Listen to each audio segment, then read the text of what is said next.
You know, we're joined today by the Attorney General, Merrick Garland, who I've asked to prioritize gun violence.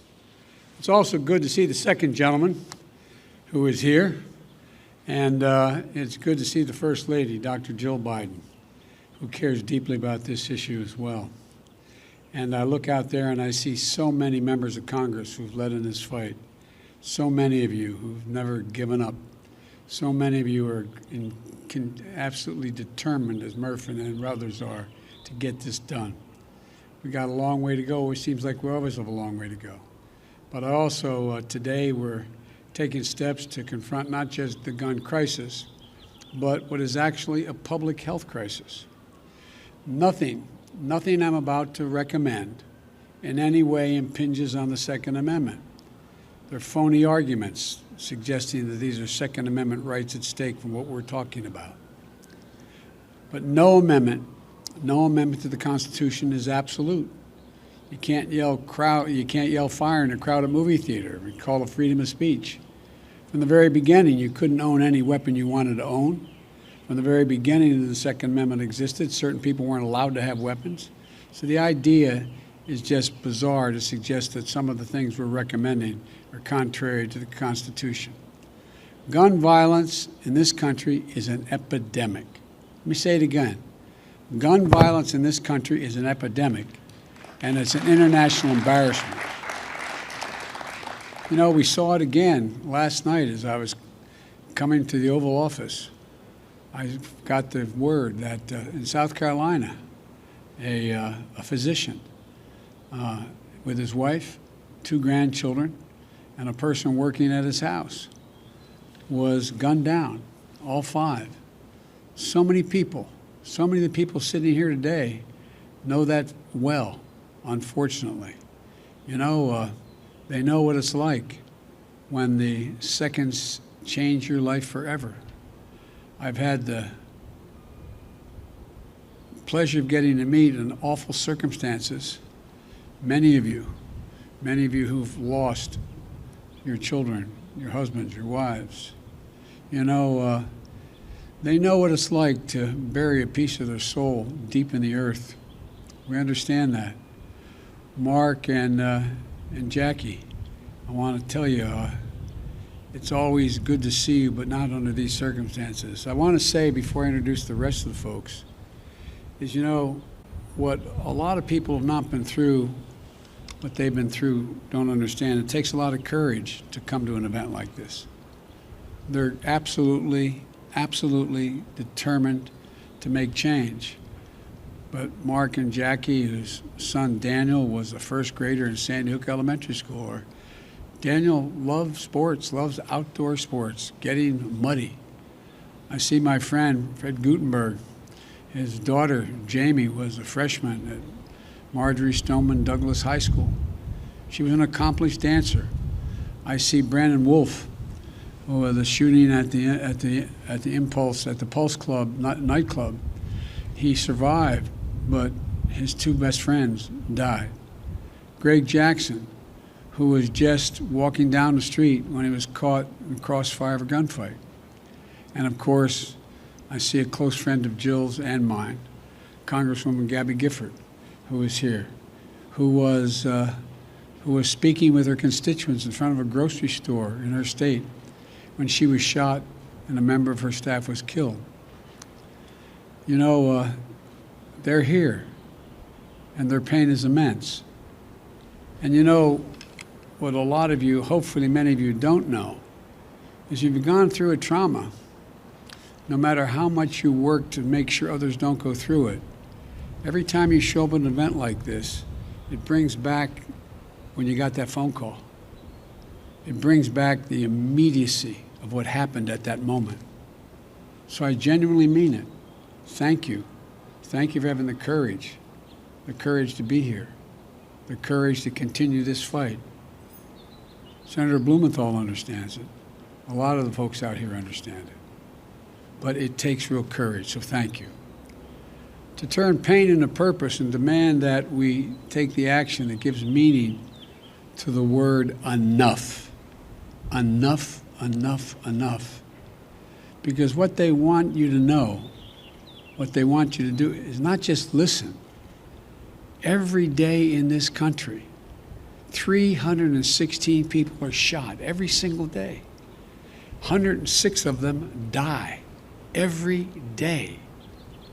Our flag was still flying at half-staff for the victims of the horrific murder of 8 primarily Asian American people in Georgia, when 10 more lives were taken in a mass murder in Colorado. You probably didn't hear it, but between those 2 incidents, less than 1 week apart, there were more than 850 additional shootings. 850 that took the lives of more than 250 people and left 500 injured. This is an epidemic, for God's sake, and it has to stop. So I'm here to talk about 2 things. First, the steps we're going to take immediately. And second, the action that needs to be taken going forward to curb the epidemic of gun violence. I asked the Attorney General and his team to identify for me immediate, concrete actions I could take now without having to go through the Congress. And today I'm announcing several initial steps my administration is taking to curb this epidemic of gun violence. Much more need be done, but the first, want to rein in the proliferation of so-called ghost guns. These are guns that are homemade, built from a kit, that include directions on how to finish the firearm. You can go buy the kit. They have no serial numbers, so when they show up at a crime scene, they can't be traced. And the buyers aren't required to pass a background check to buy the kit, to make the gun. Consequently, anyone from a criminal to a terrorist can buy this kit in as little as 30 minutes, put together a weapon. You know, I want to see these kits treated as firearms under the Gun Control Act, which is going to require that the seller and manufacturers make the key parts with serial numbers and run background checks on the buyers when they walk in to buy that package. The second action we're going to take, back in the year 2000, the Bureau of Alcohol, Tobacco, and Firearms released a report on its investigations of firearms trafficking in America. The report was of pivotal value. It was an important tool for policymakers when I was in the Senate and beyond, at all levels, to stop firearms from being illegally diverted into dangerous hands. Today, with online sales and ghost guns, times and trafficking methods have changed, and we have to adjust. We also have to ask the Justice Department to release a new annual report. This report will better help policymakers address firearms trafficking as it is today, not what it was yesterday. The third change, we want to treat pistols modified with stabilizing braces with the seriousness they deserve. A stabilizing brace shook on a pencil essentially makes that pistol a hell of a lot more accurate than a mini rifle. As a result, it's more lethal, effectively turning it into a short-barreled rifle. That's what the alleged shooter in Boulder appears to have done. I want to be clear that these modifications to firearms that make them more lethal should be subject to the National Firearms Act. The National Firearms Act requires that a potential owner pay a $200 fee and submit their name and other identifying information to the Justice Department, just as they would if they went out and purchased a silencer for a gun. Fourthly, during my campaign for president, I wanted to make it easier for states to adopt extreme risk protection order laws. They're also called red flag laws, which everybody in this lawn knows, but many people listening do not know. These laws allow a police or family member to petition a court in their jurisdiction and say, I want you to temporarily remove from the following people any firearm they may possess because they're a danger and a crisis. They're presenting a danger to themselves and to others. And the court makes a ruling. To put this in perspective, more than half of all suicides, for example, involve the use of a firearm. But when a gun's not available, an attempt at suicide, the death rate drops precipitously.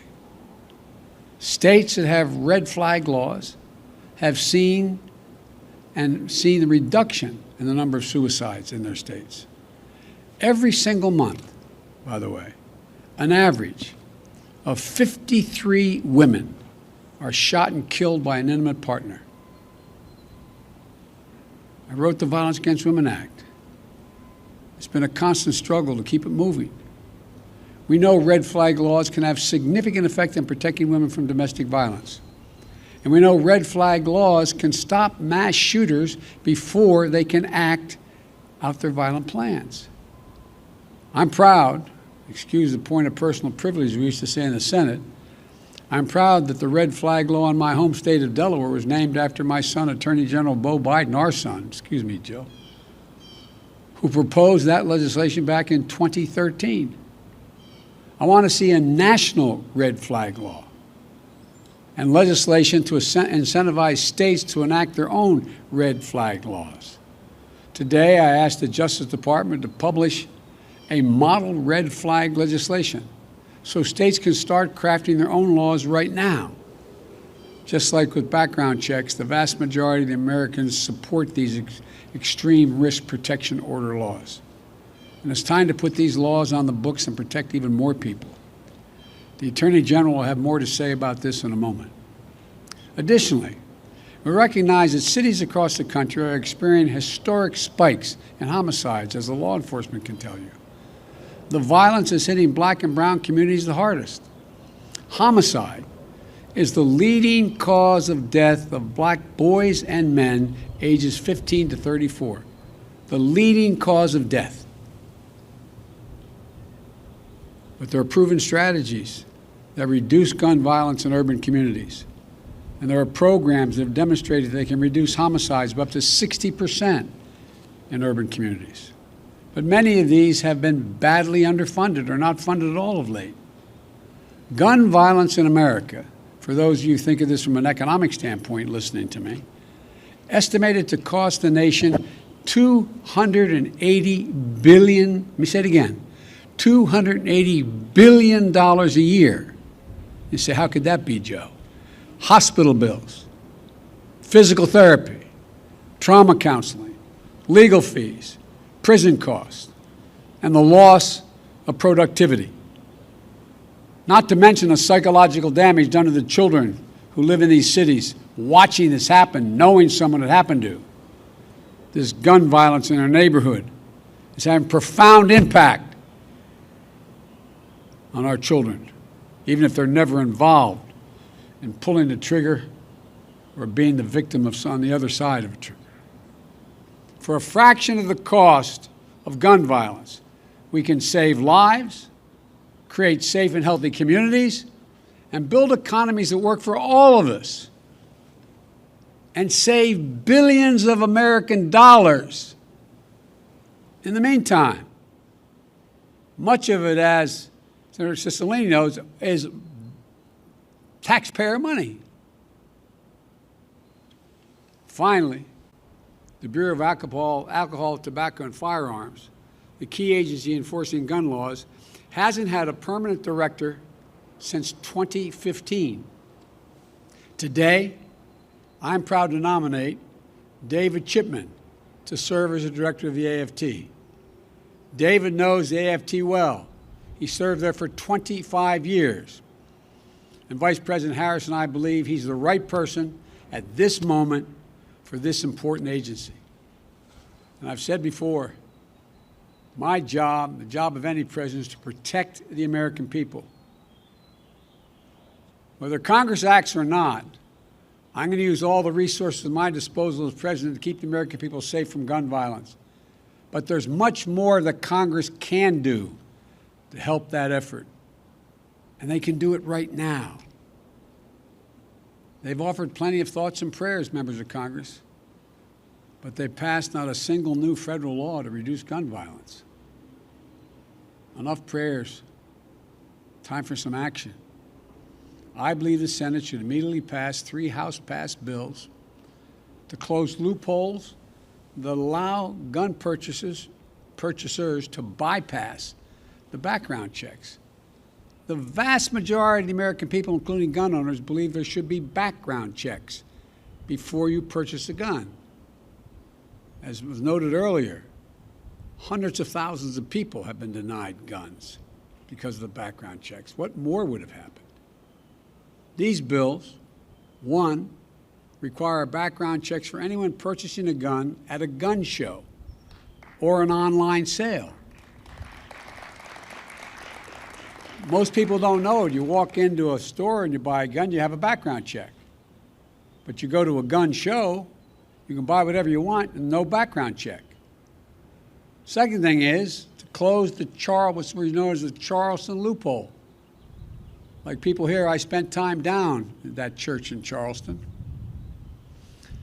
What happened is someone was allowed to get the gun used to kill those innocent people at a church service. If the FBI didn't complete the background check within 3 days, there's a process. If it wasn't done in 3 days, according to the Charleston loophole, you get to buy the gun. They bought the gun and killed a hell of a lot of innocent people who invited him to pray with them. And three, reauthorize the Violence Against Women Act, which is so-called close the boyfriend and stalking loopholes to keep guns out of the hands of people found by a court to be an abuser and continuing threat. I held over 1,000 hours of hearings to pass the Violence Against Women Act. And one thing came through. If, in fact, a stay-away order, an order preventing the abuser from coming in a certain distance of the person he has abused or she has abused, and now the idea that they can own a weapon when they have a court order saying they are an abuser. These are some of the best tools we have right now to prevent gun violence and save lives. But all these bills, they had support of both Democrats and Republicans in the House. And universal background checks are supported by the vast majority of the American people. And I might add, the vast majority of responsible gun owners. So let me be clear. This is not a partisan issue among the American people. This is a view by the American people as an American issue. And I'm willing to work with anyone to get these done. And it's long past time that we act. Now, I know this has been a hobby horse of mine for a long time. Got it done once. We should also ban assault weapons and high-capacity magazines in this country. For that 10 years we had it done, the number of mass shootings actually went down.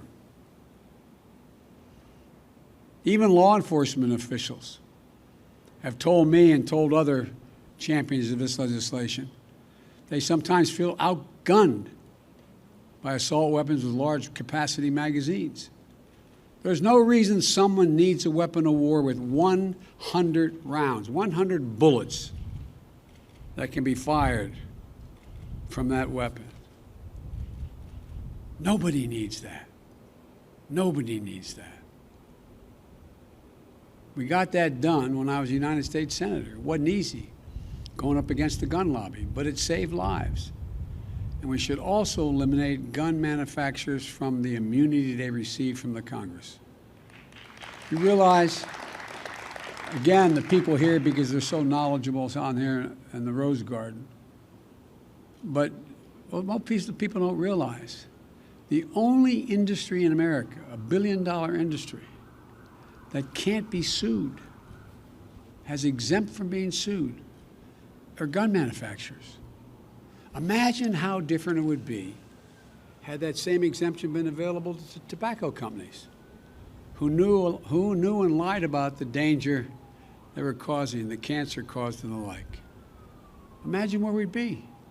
But this is the only outfit that is exempt from being sued. If I get one thing on my list, the Lord came down and said, Joe, you get one of these, give me that one. Because I tell you what, there would be a come to the Lord moment these folks would have real quickly. But they're not. They're not. They're exempt. I know that the conversation about guns in this country can be a difficult one. But even here, there's much more common ground than anyone would believe. There's much more common ground. Everything that's being proposed today is totally consistent with the Second Amendment. And there's a wide consensus behind the need to take action. I know that when overwhelming majorities of Americans want to see something change that will affect their lives, and it still doesn't change, it can be demoralizing to our fellow citizens. It can feel like our entire political process is broken. I know it's painful and frustrating that we haven't made the progress that we'd hoped for. But it took 5 years to get Brady Bill passed, and it took even more years to work to pass the assault weapons ban. And it saved lives. No matter how long it takes, we're going to get these passed. We're not going to give up. We have an opportunity to fulfill the first responsibility of government, to keep our people safe. And in the process, we can show the world and show ourselves that democracy works, that we can come together and get big things done. When I look around and see such brave survivors sitting out here in the Rose Garden, public servants who devoted their lives to dealing with this, advocates who feel strongly and are pushing every day to make the rational changes, and courageous parents and family members, I know the progress, even in this most difficult of issues, is possible. So folks, this is just the start. We've got a lot of work to do, but I know almost every one of you sitting in the garden here, none of you ever given up. We're not going to give up now. The idea that we have so many people dying every single day from gun violence in America is a blemish on our character as a nation. Let me say to all of you, God bless you, but most importantly, the memory of all many of you have lost to the senseless gun violence. And now I'd like to hand it over to the Attorney General for him to speak and make some comments. And I hope I get a chance to see some of you after this is over. Thank you, thank you, thank you.